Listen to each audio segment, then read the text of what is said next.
Cuando tenía 5 años, asistí a una escuela primaria que, hasta donde podía entender, estaba enfrascada en la importancia de aprender por medio de la actividad. Era parte de un programa nuevo diseñado para posibilitar que los niños se desarrollaran a su propio ritmo. Para facilitar esto, la escuela alentaba a los profesores a que confeccionaran planes de estudio inventivos. A cada profesor se le daba la libertad de crear sus propios temas, los cuales estarían en efecto por la duración del año, y todas las lecciones de las diversas asignaturas estarían diseñadas con el espíritu de este tema. Los temas recibían el nombre de grupos. Había 4 grupos: espacio, mar, tierra y comunidad, el grupo en el que yo estaba. En los grados preescolares de este país no aprendes mucho además de cómo atar tus zapatos o cómo compartir, así que la mayoría no es memorable. Solo recuerdo 2 cosas con claridad: que yo era el mejor para escribir mi nombre de manera correcta, y el proyecto Globo, que había sido la marca distintiva del grupo Comunidad. Era una manera lista para mostrar la forma en la que una comunidad funcionaba en un nivel muy básico. Quizá has escuchado de esta actividad. Un viernes al comienzo del año, llegamos al salón y vimos que había un globo inflado con helio atado a cada uno de nuestros escritorios. También había un marcador, un lápiz tinta, un pedazo de papel y un sobre. El proyecto consistía en escribir una nota, ponerla en el sobre y atarla al globo, sobre el cual podíamos hacer un dibujo si queríamos. La mayoría de los niños comenzaron a batallar por los globos porque querían diferentes colores, pero yo empecé con mi nota, pues había pensado mucho sobre ella. Todas las notas tenían que adherirse a una estructura vaga, pero se nos permitía ser creativos dentro de esos límites. Mi nota decía algo como esto: hola. Encontraste mi globo. Mi nombre es nombre y asisto a la escuela primaria. Puedes quedarte con el globo, pero espero que puedas escribirme de vuelta. Me gusta Mighty Max, explorar, construir fuertes, nadar y mis amigos. ¿Qué te gusta a ti? Escríbeme pronto. Aquí tienes $1 para el correo. En el dólar, había escrito para las estampillas a lo largo de la parte frontal. Mi mamá pensó que era innecesario, pero yo pensé que era brillante. La maestra tomó una fotografía Polaroid de cada uno de nosotros con nuestros globos, y las pusimos en nuestros respectivos sobres junto con la nota. Ella también agregó otra nota, que asumo que era para explicar la naturaleza del proyecto y el agradecimiento a cualquiera que decidiera participar en escribirnos y enviar fotos de su ciudad o vecindario. Esa era toda la idea: crear un sentido de comunidad sin tener que salir de la escuela, y establecer contacto vigilado con otras personas. Por las siguientes 2 semanas, las cartas empezaron a llegar. La mayoría vino con una fotografía de diferentes puntos de referencia, y cada vez que una carta llegaba, la maestra la fijaba en el gran mapa que utilizábamos para señalar de dónde había llegado la carta y cuánto había viajado el globo. Era una idea muy inteligente, porque en verdad ansiábamos ir a la escuela para ver si habíamos recibido nuestra carta. Durante el curso del año, apartábamos un día a la semana para escribirle a nuestro amigo por correspondencia, o para escribirle al de otro estudiante si nuestra respuesta no había llegado. La mía fue una de las últimas en llegar. Ese día, entré al salón y miré a mi escritorio, pero una vez más no vi ninguna carta esperándome. Tan pronto como me fui a sentar, la maestra se me acercó y me entregó un sobre.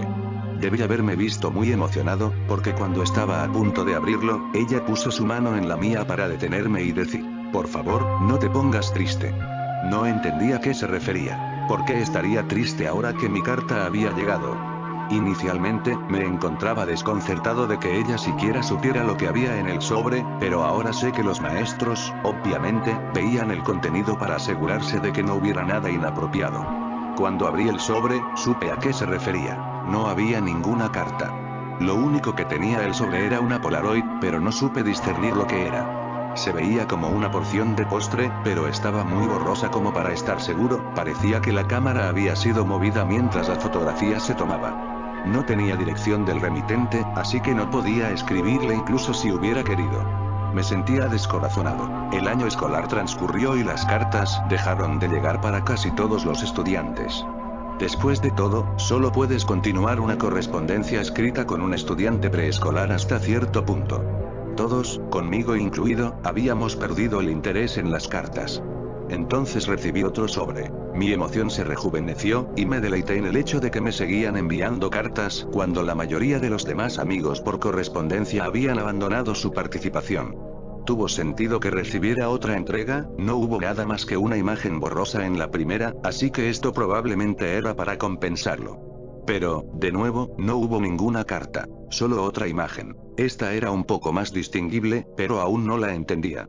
El ángulo de la fotografía apuntaba hasta lo más alto, atrapando la esquina superior de un edificio, y el resto de la imagen estaba distorsionada por el fulgor del lente debido al sol. Dado que los globos no viajaron muy lejos, y dado que todos fueron lanzados el mismo día, el mapa se había abarrotado un poco.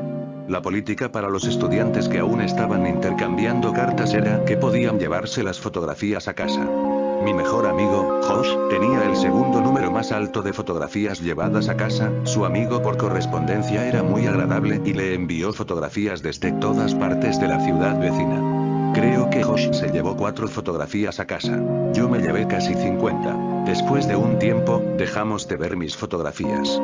Simplemente guardaba los sobres en uno de los cajones de mi habitación, donde albergaba mi colección de rocas, cartas de béisbol, cartas de historietas, Marvel Metal, para quienes las recuerdan, y cascos de béisbol en miniatura que conseguía de la máquina expendedora en Winn-Dixie después de las prácticas de béisbol infantil. Para Navidad de ese año, mi mamá me había dado una máquina de granizados pequeña, y Josh en verdad la había codiciado, tanto que sus padres le compraron una ligeramente mejor para su cumpleaños el día antes de Año Nuevo.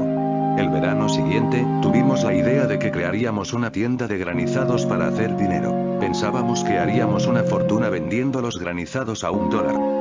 Josh vivía en un vecindario diferente, así que eventualmente decidimos que el mío sería mejor porque había muchas personas interesadas en sus céspedes. Los jardines en mi vecindario eran más grandes. Hicimos esto por 5 fines de semana consecutivos, hasta que mi mamá nos dijo que teníamos que parar. En la 5ª semana, Josh y yo estábamos contando nuestro dinero. Hicimos un total de $16 ese día y los dividimos equitativamente. Cuando Josh me pasó mi $5, un sentimiento de sorpresa profunda me consumió. El dólar decía para las estampillas. Josh notó mi impresión y me preguntó si había contado mal. Le relaté la historia del dólar, y él hizo un comentario sobre lo genial que era. A medida que pensaba sobre ello, estuve de acuerdo. Me inundó la idea de que el dólar había vuelto a mí después de haber cambiado tantas manos. Le dije a Josh que tenía que mostrarle algo.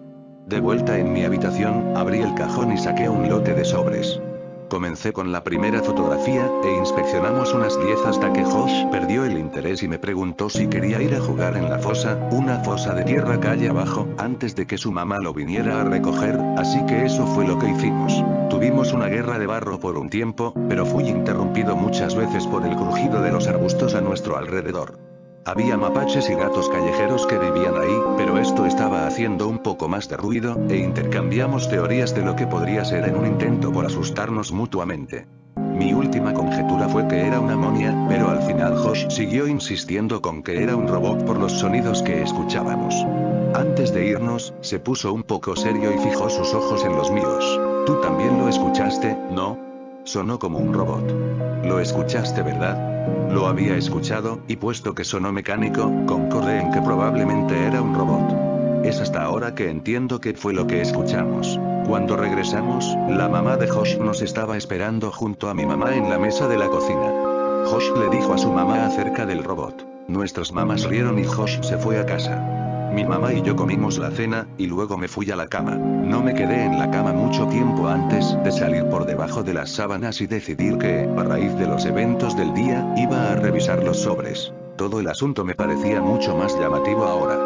Tomé el primer sobre, lo coloqué en el suelo y puse la Polaroid de postre encima. Coloqué el segundo sobre a un lado y le puse encima la Polaroid con el ángulo extraño del edificio.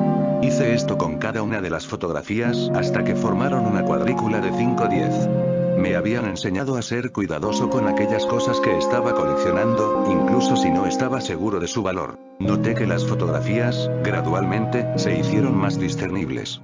Había un árbol con un ave en él, una señal de límite de velocidad, cables eléctricos, un grupo de personas caminando en un edificio. Y luego vi algo que me irritó tan poderosamente que, mientras escribo esto, puedo recordar con precisión el sentirme mareado, solo capaz de rumiar un pensamiento insistente. ¿Por qué estoy en esta fotografía? En esa imagen de un grupo de personas entrando a un edificio, me vi a mí mismo sosteniendo la mano de mi mamá al final de una multitud de personas. Nos encontrábamos hasta el borde de la fotografía, pero innegablemente éramos nosotros. Y a medida que mis ojos se sumergieron en el mar de Polaroids, me sentí todavía más ansioso.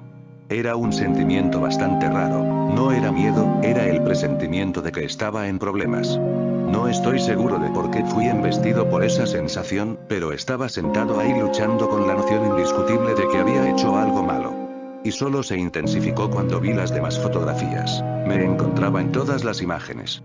Ninguna de ellas era un primer plano, ninguna de ellas eran solo de mí.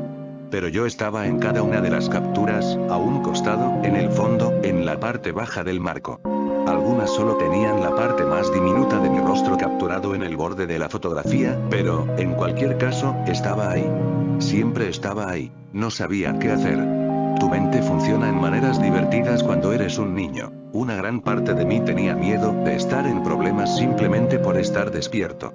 Dado que ya tenía el sentimiento inminente de haber hecho algo malo, decidí que esperaría hasta el día siguiente. El día siguiente, mi mamá tuvo el día libre y pasó la mayor parte de la mañana limpiando la casa. Vi caricaturas, creo, y esperé hasta que pensé que era un buen momento para mostrarle las Polaroids. Cuando ella salió a traer el correo, agarré un par de fotografías y las puse en la mesa frente a mí mientras esperaba que ella volviera a entrar. Cuando regresó, ya estaba abriendo el correo y apartó algo de correo basura. Alcé mi voz. Mamá, ¿puedes venir un segundo? Tengo estas fotografías. Un momento, cariño. Necesito marcar esto en el calendario. Después de un minuto o dos, ella se acercó detrás de mí y me preguntó qué era lo que necesitaba. Podía oírla barajando el correo a mis espaldas, pero yo solo observaba las Polaroids y le conté sobre ellas. Conforme se lo explicaba y señalaba las fotografías, sus ajas frecuentes disminuyeron, y de súbito estaba completamente en silencio. El próximo sonido que escuché de ella se escuchó como si estuviera tratando de recuperar su aliento en una habitación desprovista de aire. Al menos sus jadeos trabajosos fueron dominados, y simplemente botó el correo restante en la mesa, dirigiéndose al teléfono de la cocina. Mamá. Lo siento, no sabía nada. No te molestes conmigo. Ella estaba caminando de adelante hacia atrás con el teléfono presionado en su oreja. Jugué nerviosamente con el correo que estaba a un lado de mis Polaroids. El primer sobre tenía algo sobresaliendo que jalé ansiosa e imprudentemente hasta que salió. Era otra Polaroid. Confundido, pensé que una de mis Polaroids se había colado de alguna forma cuando ella tiró el correo. Pero al darle la vuelta y estudiarla, me di cuenta de que no había visto esa antes. Para mi asombro, era yo, pero esta era una captura mucho más próxima. Estaba rodeado de árboles y sonreía. Pero no era solo yo. Josh estaba ahí también. Esto era de ayer. Empecé a gritarle a mi mamá, quien seguía discutiendo en el teléfono. Repetidamente, llamé su atención hasta que al fin me respondió con un qué. Y solo pude preguntar. ¿A quién estás llamando? Estoy hablando con la policía, cariño. ¿Pero por qué? Lo siento. No fue mi intención. Ella me contestó con una respuesta que nunca comprendí hasta que fui forzado a revisitar estos eventos de los años más tempranos de mi vida. Agarró el sobre de la mesa y lo sostuvo a lo alto para mis ojos, pero solo pude verla a ella y observar cómo todo el color se empezaba a drenar de su rostro. Con lágrimas abultándose en sus ojos, dijo que tuvo que llamar a la policía porque el sobre no tenía ningún sello de la oficina postal.